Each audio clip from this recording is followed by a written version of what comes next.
마가복음 5장. 거라사에 귀신 들린 사람. 그들은 바다 건너편 거라사 사람들의 지방에 이르렀다. 예수께서 배에서 내리시자 묘지에서 어떤 미친 사람이 그분께 나아왔다. 그는 거기 무덤 사이에서 살았다. 아무도 그를 잡아둘 수 없었다. 사슬을 채울 수도 결박할 수도 없었다. 사람들이 여러 번 사슬과 밧줄로 묶었지만 그때마다 그는 사슬을 부서뜨리고 밧줄을 끊어버렸다. 아무리 힘센 사람도 그를 꺾을 수 없었다. 그는 밤낮으로 무덤과 산을 어슬렁거리면서 고함을 지르고 뾰족한 돌로 제 몸을 마구 상하게 했다. 그가 멀찍이서 예수를 보고 달려와 그분 앞에 경배하며 엎드렸다. 그러고는 고함 지르며 따졌다. 지극히 높으신 하나님의 아들 예수여, 무슨 일로 내게 간섭합니까? 제발 나를 괴롭게 하지 마십시오. 예수께서 이미 그 악한 귀신에게 나오너라, 그 사람에게서 나오너라 하고 명령하신 뒤였다. 예수께서 그에게 물으셨다. 내 이름이 무엇이냐? 그가 대답했다. 내 이름은 패거리입니다. 난동을 부리는 패거리입니다. 그는 자기를 그 지방에서 내쫓지 말아달라고 예수께 예원했다. 마침 근처 언덕에서 큰 돼지떼가 땅을 파헤치며 먹을 것을 찾고 있었다. 귀신들이 예수께 예걸했다. 우리를 돼지에게 보내셔서 그 속에서 살게 해주십시오. 예수께서 그렇게 하라고 말씀하셨다. 그러나 돼지떼의 형편은 그 사람의 형편보다 더 나빠졌다. 돼지들이 미쳐서 벼랑으로 우르르 몰려가더니 바다에 빠져 죽은 것이다. 돼지를 치던 사람들이 혼비백산하여 도망쳐서 시내와 마을에 그 이야기를 전했다. 다들 어찌 된 일인지 보고 싶어 했다. 사람들이 예수께 다가와서 보니 미친 사람이 단정한 옷차림과 멀쩡한 정신으로 앉아 있었다. 그는 더 이상 걸어다니는 정신병원이 아니었다. 그 일을 처음부터 목격한 사람들이 귀신 들린 사람과 돼지떼에게 벌어진 일을 그들에게 말해 주었다. 그들은 처음에는 두려워하다가 나중에는 언짢아했다. 돼지들이 익사한 것 때문에 기분이 상했던 것이다. 그들은 예수께 그곳을 떠나 다시는 오지 말라고 당부했다. 예수께서 배에 오르실 때에 귀신한테서 놓인 그 사람이 자기도 함께 가게 해달라고 간청했으나 그분은 허락하지 않으셨다. 예수께서 말씀하셨다. 내 집, 내 가족한테 가거라. 주께서 무엇을 하셨고 어떻게 너를 불쌍히 여기셨는지 그들에게 이야기하여라. 그 사람은 돌아가서 예수께서 자기에게 행하신 일을 대가볼리 열성읍 근방에 전하기 시작했다. 그는 동네의 화제거리였다. 손가락 하나만 대어도 예수께서 배를 타고 건너가시자 큰 무리가 바닷가에서 그분을 맞이했다. 회당 지도자 가운데 야이로라는 사람이 왔다. 그는 예수를 보고는 무릎을 꿇고 정신없이 예원했다. 제 사랑하는 딸이 죽음의 문턱에 있습니다. 병이 나아서 살 수 있도록 오셔서 손을 얹어 주십시오. 예수께서 그와 함께 가시는데 온 무리가 따라가며 그분을 밀고 당겼다. 12년 동안 혈루증으로 고생한 한 여자가 예수의 소문을 들었다. 여자는 많은 의사들에게 치료를 받았으나 형편없는 치료로 돈만 날리고 상태가 이전보다 더 나빠졌다. 여자는 뒤에서 슬그머니 다가가 예수의 옷을 만졌다. 이분의 옷에 손가락 하나만 대어도 내가 낫겠다고 생각한 것이다. 여자가 손을 대는 순간에 흐르던 피가 멈추었다. 여자는 변화를 느낄 수 있었고 자신의 병이 깨끗이 나은 것을 알았다. 그 순간 예수께서 자신에게서 기운이 나간 것을 아시고 무리에게 돌아서서 물으셨다. 누가 내 옷에 손을 대었느냐? 제자들이 말했다. 무슨 말씀이신지요? 무리가 이렇게 밀고 당기는데 누가 내게 손을 대었느냐고 물으시다니요. 손을 댄 사람이 수십 명은 될 것입니다. 그러나 예수께서는 누가 그렇게 했는지 보려고 계속 둘러보며 물으셨다. 자기가 한 일을 알고 있던 그 여자는 두려워 떨며 앞으로 나아갔다. 여자는 그분 앞에 무릎을 꿇고 자초지종을 이야기했다. 예수께서 여자에게 말씀하셨다.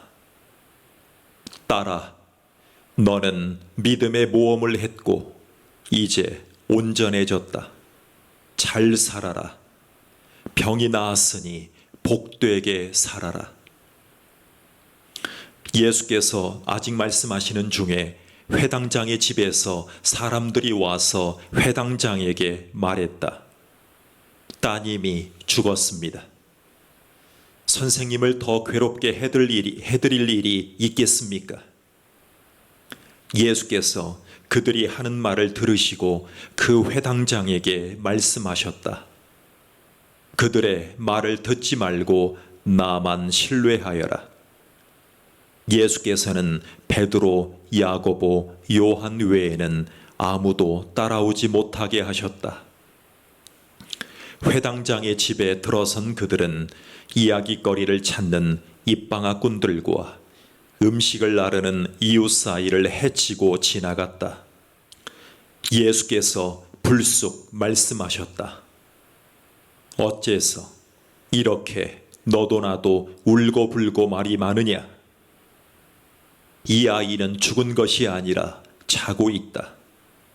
사람들은 저가 알지도 못하면서 저런 말을 한다고 비웃었다.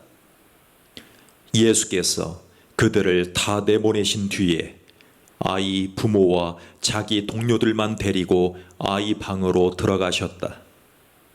예수께서 소녀의 손을 꼭 잡고 말씀하셨다. 달리다 굼, 이는 소녀야 일어나라 라는 뜻이다. 그러자 소녀가 일어나서 걸어 다녔다. 소녀의 나이는 12살이었다. 그들은 모두 기뻐서 어쩔 줄 몰라 했다. 예수께서는 그 방에서 일어난 일을 아무에게도 알리지 말라고 그들에게 엄히 명하셨다. 그리고 아이에게 먹을 것을 주어라 하고 말씀하셨다. 마가복음 6장 고향에서 배척받으시다.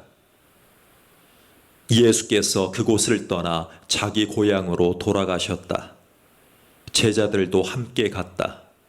안식일에 예수께서 회당에서 설교하셨다. 예수께서는 모든 사람의 감탄을 자아낼 정도로 대단하셨다. 사람들이 말했다. 이 사람이 이렇게 훌륭한 사람인지 미처 몰랐다. 어떻게 이렇게 갑자기 지혜로워지고 이런 능력을 갖게 되었을까? 그러나 한편으로 그들은 언제 그랬느냐는 듯이 어느새 그분을 깎아내리고 있었다. 이 사람은 목수요, 마리아의 아들에 불과하다. 우리는 그를 어려서부터 알았다.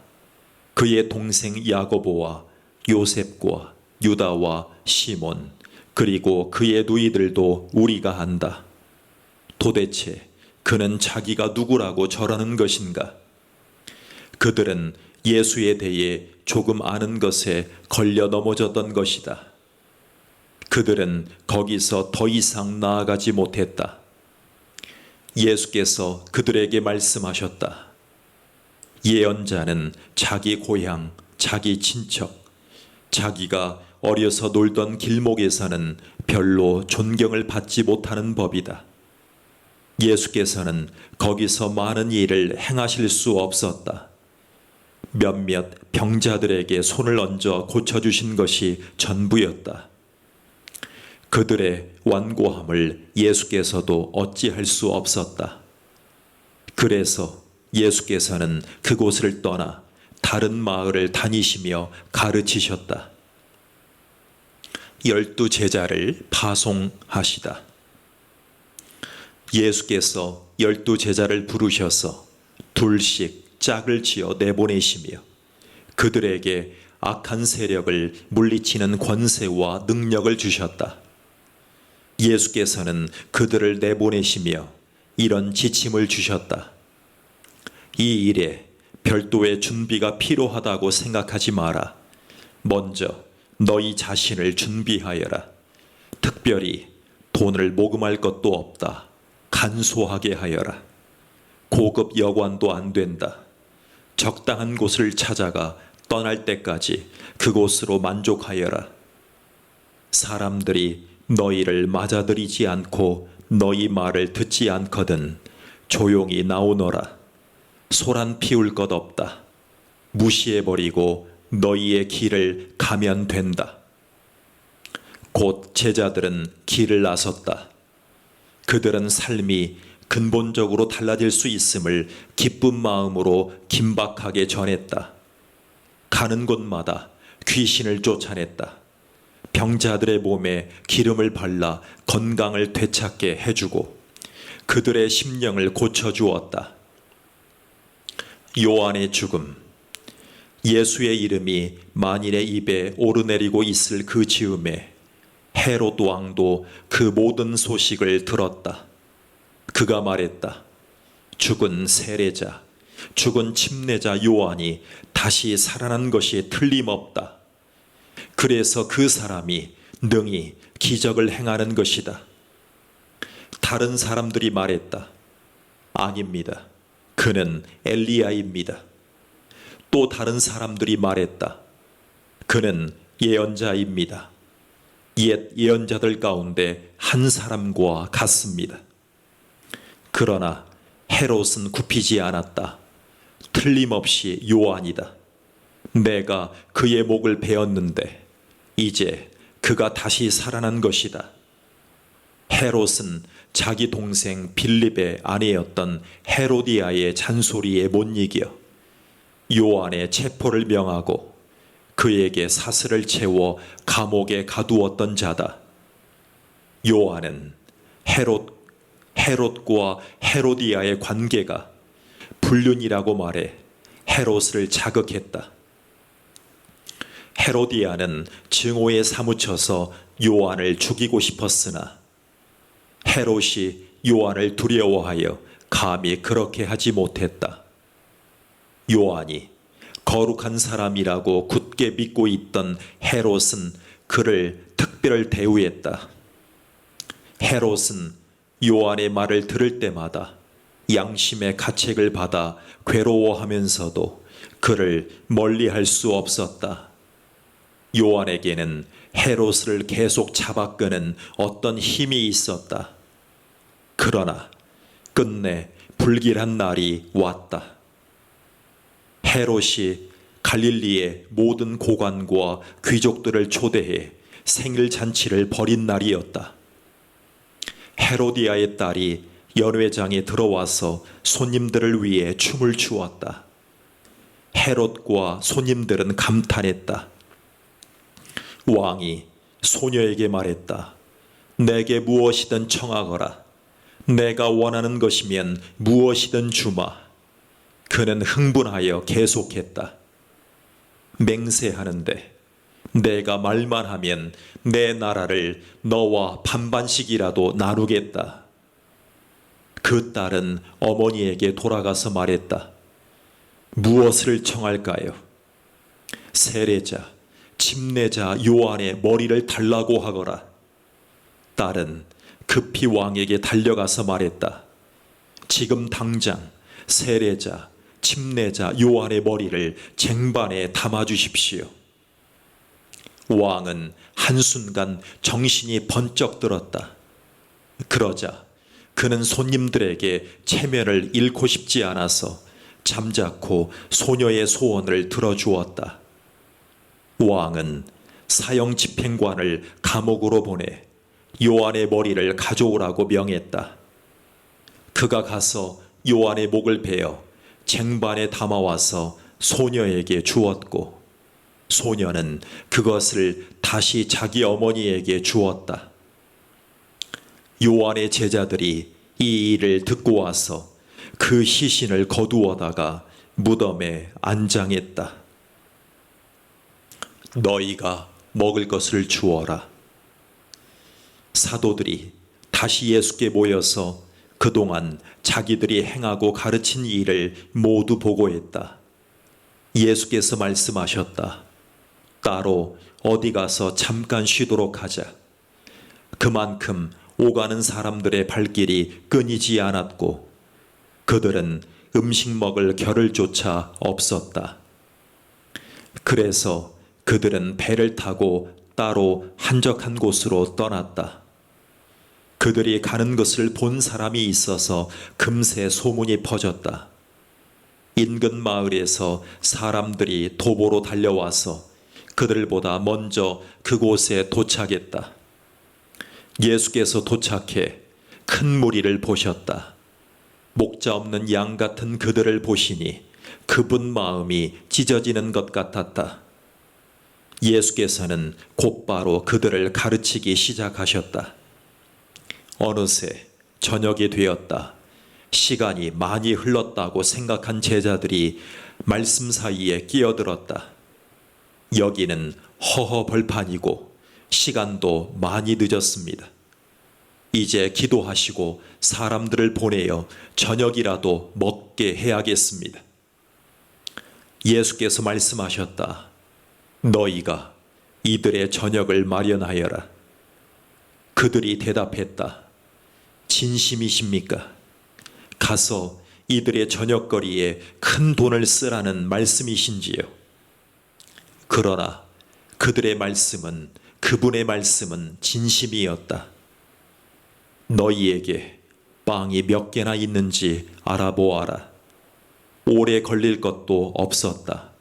5개입니다. 그들이 말했다. 그리고 물고기가 2마리 있습니다. 예수께서 그들 모두를 50명, 100명씩 무리지어 앉게 하셨다. 그 모습이 마치 푸른 초장에 펼쳐진 들꽃으로 엮은 조각보 이불 같았다. 예수께서 빵 5개와 물고기 2마리를 손에 들고 고개 들어 하늘을 우러러 감사기도를 드리시고 축복하신 다음 빵을 떼어 제자들에게 주셨고 제자들은 다시 그것을 사람들에게 나누어 주었다. 예수께서는 물고기를 가지고 똑같이 하셨다. 사람들 모두가 배불리 먹었다. 제자들이 남은 것을 거두니 12바구니나 되었다. 저녁을 먹은 사람들이 5,000명이 넘었다. 바다 위를 걸어오시다. 식사가 끝나자 예수께서 제자들을 재촉하여 배를 타고 먼저 건너편 벳세다로 가게 하시고 그 동안에 무리를 돌려보내셨다. 사람들을 보내신 뒤에 예수께서는 산에 올라가 기도하셨다. 밤늦게 배는 이미 바다 멀리까지 나갔는데 예수께서는 아직 무태 혼자 계셨다. 맞바람을 맞아 노를 젓느라 고생하는 제자들의 모습이 보였다.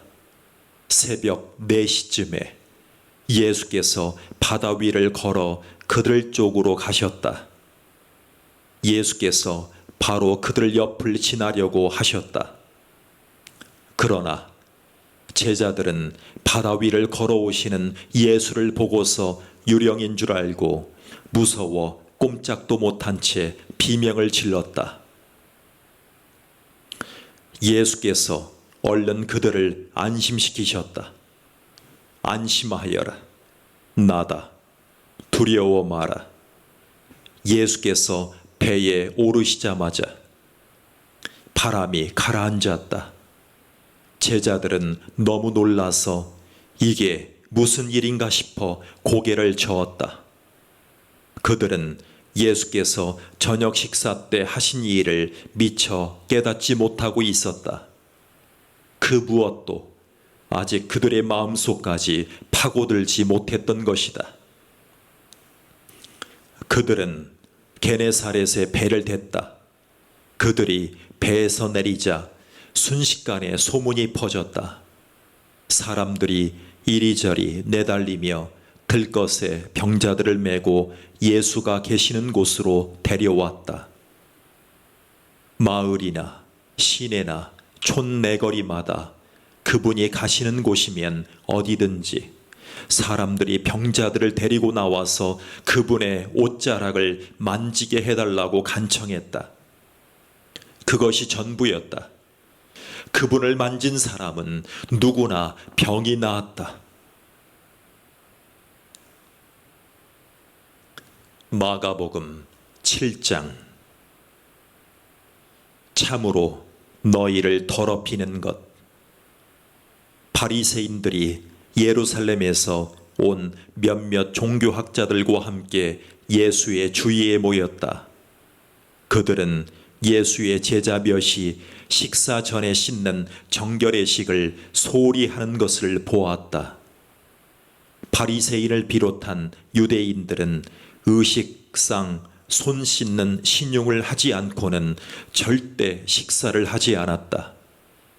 시장에서 돌아왔을 때에는 특히 더욱 문질러 씻었다.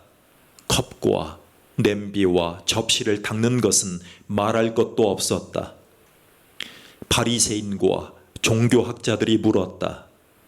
어째서 당신의 제자들은 규정을 우습게 알고 손도 씻지 않고 식탁에 앉는 겁니까?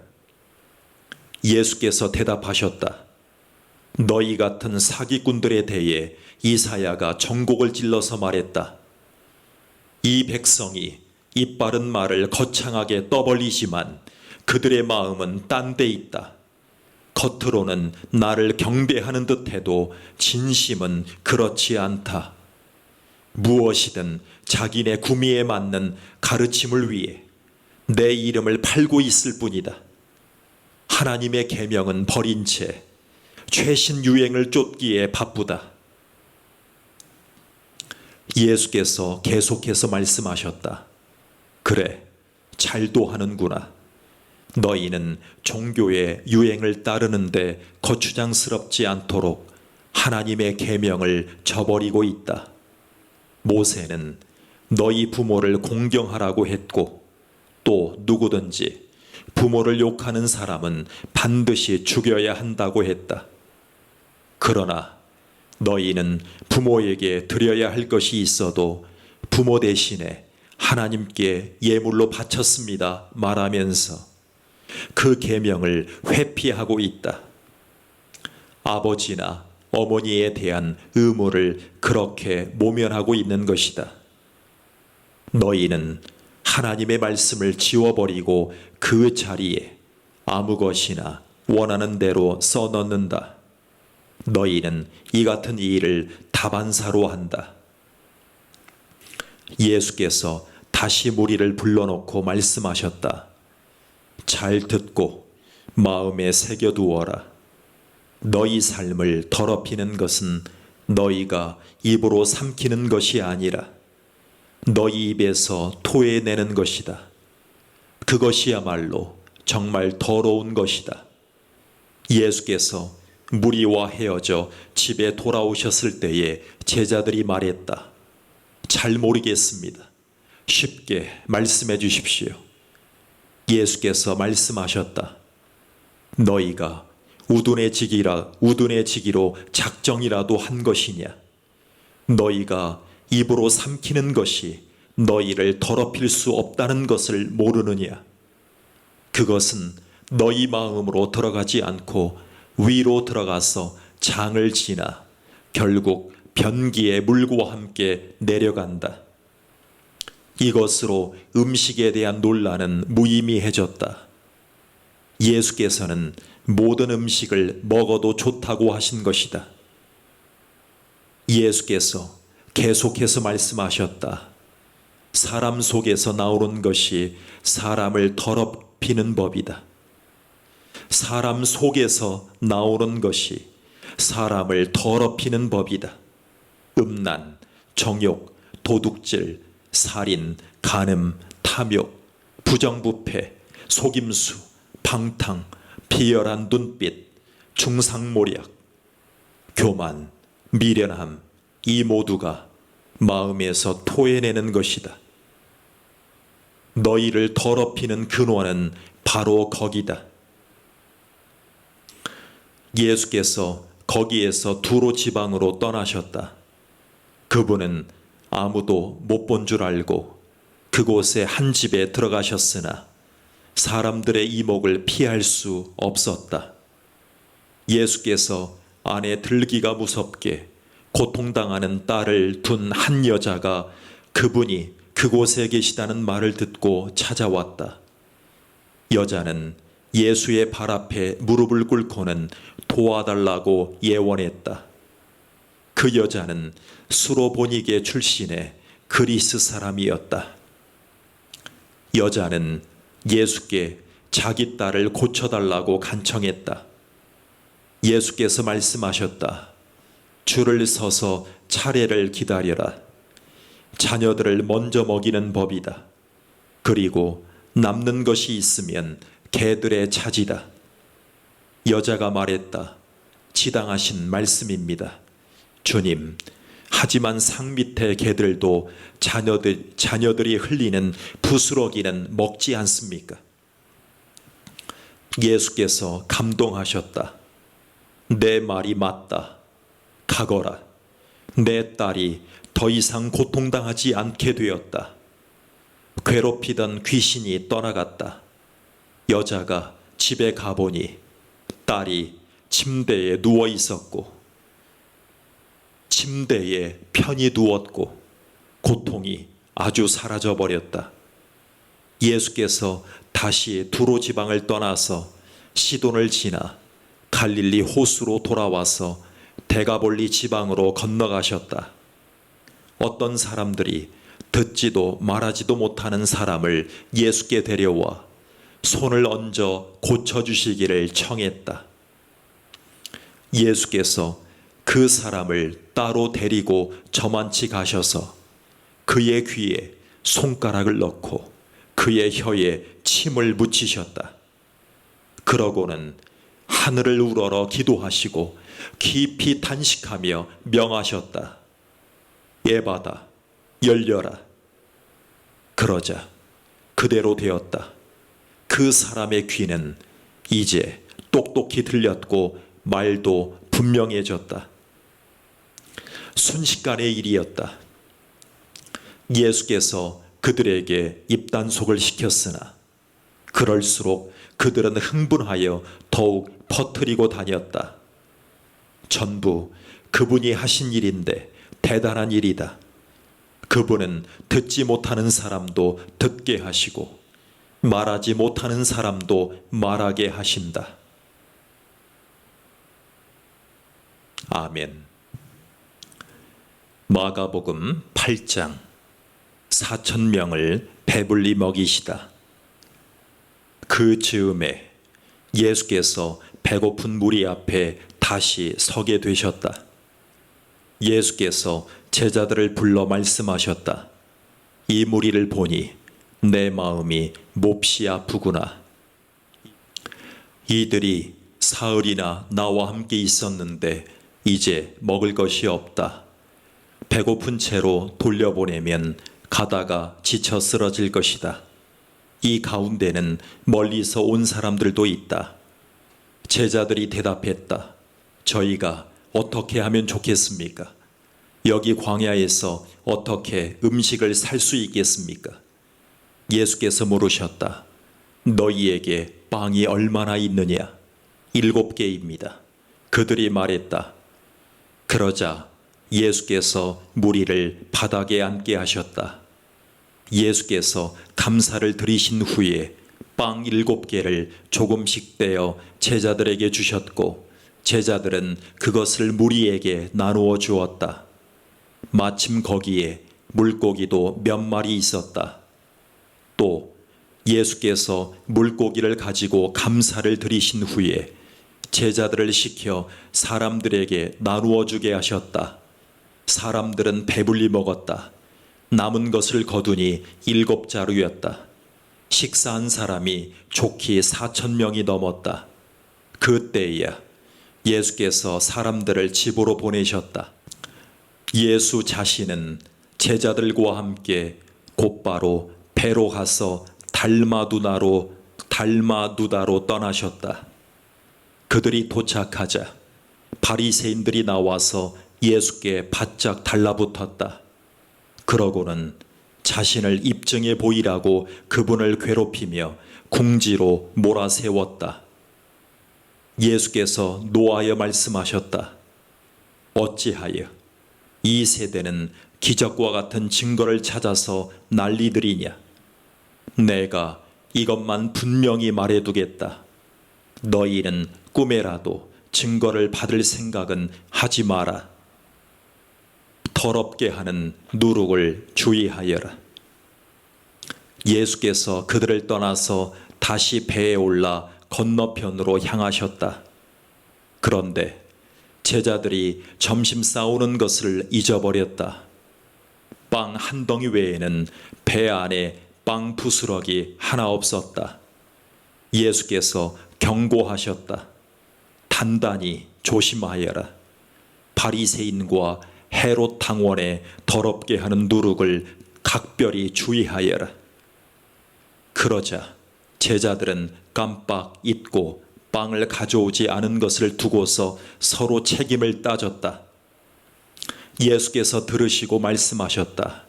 빵을 잊어버렸다고 이 소란이냐? 내 말뜻을 못 알아듣겠느냐? 그렇게도 모르겠느냐?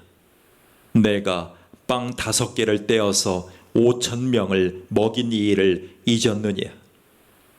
남은 것을 너희가 몇 바구니나 거두었느냐? 그들이 말했다. 12바구니입니다. 빵 7개로 4,000명을 먹이고 남은 것은 몇 자루나 되었더냐? 7자루입니다. 예수께서 말씀하셨다. 아직도 모르겠느냐? 그들이 벳세다에 도착했다. 어떤 사람들이 시력을 잃은 한 사람을 예수께 데려와서 손을 대어 고쳐주시기를 청했다. 예수께서 그의 손을 잡고 마을 밖으로 데리고 나가셨다. 그리고 그 사람의 눈에 침을 묻히고 그에게 손을 얹으시며 물으셨다. 무엇이 보이느냐? 그가 고개를 들었다. 사람들이 보입니다. 마치 나무가 걸어가는 것 같습니다. 사람들이 보입니다. 마치 나무가 걸어가는 것 같습니다. 예수께서 그의 눈에 다시 손을 얹으셨다. 그 사람은 이리저리 보더니 시력이 완전히 회복된 것을 알았다. 모든 것이 2.0 시력으로 밝히 보였던 것이다. 예수께서 그를 곧장 집으로 돌려보내시며 말씀하셨다. 마을로 들어가지 마라. 주님은 메시아이십니다. 예수와 제자들이 빌립보의 가이사랴 근방에 있는 마을들로 향했다. 걸어가면서 예수께서 물으셨다. 사람들이 나를 누구라고 하더냐? 그들이 말했다. 세례자 요한, 침례자 요한이라고 하는 사람들도 있고 엘리야라고 하는 사람들도 있고 예언자 가운데 한 사람이라고 하는 사람들도 있습니다. 그러자 예수께서 물으셨다. 그러면 너희는 나를 누구라고 말하겠느냐? 내가 누구냐? 베드로가 대답했다. 주님은 그리스도 곧 메시아이십니다. 예수께서는 그것을 비밀로 하되 아무에게도 입 밖에 내지 말라고 경계하셨다. 그러고는 그들에게 다음 일을 설명하기 시작하셨다. 이제부터 인자는 처참한 고난을 받고 장로와 대제사장과 종교학자들에게 재판에서 유죄를 선고받아 죽임을 당하고 사흘 후에 다시 살아나야 한다. 예수께서는 이 말씀을 그들이 놓치지 않도록 쉽고 분명하게 말씀해 주셨다. 그러나 베드로가 예수를 붙들고 항의했다.